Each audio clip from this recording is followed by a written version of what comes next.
Stuart Boxing. Good news mga bossing. Magaganap na ang rematch ni Manny Pacquiao at Floyd Mayweather Jr. ngayong paparating na September 19, 2026.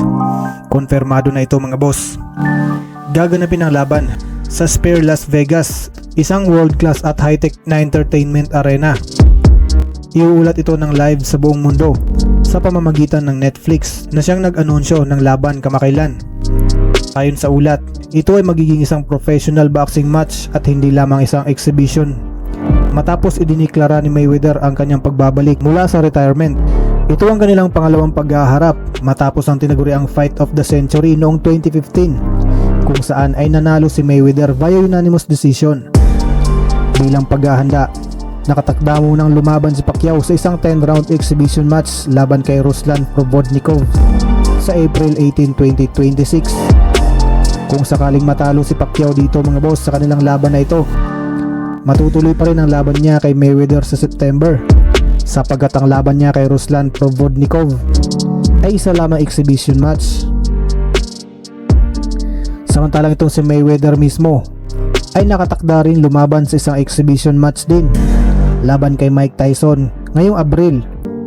Pareho silang gagamit ng kanilang mga laban sa Abril bilang paghahanda o tune-up fight para sa kanilang malaking paghaharap sa Sphere Las Vegas.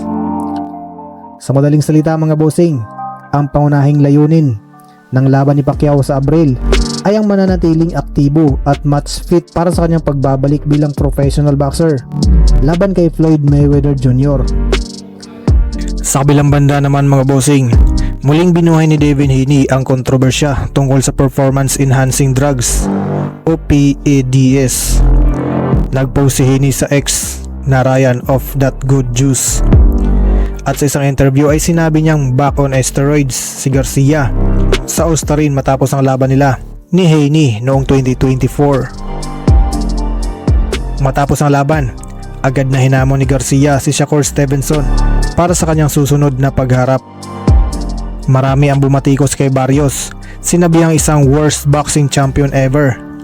Di nagpahuli ang dating WBA featherweight champion na si Raymond Ford, sinabihang Barrios so S-man. Para manatiling updated sa mga boxing news mga boss, huwag kalimutang mag-subscribe dito sa ating channel.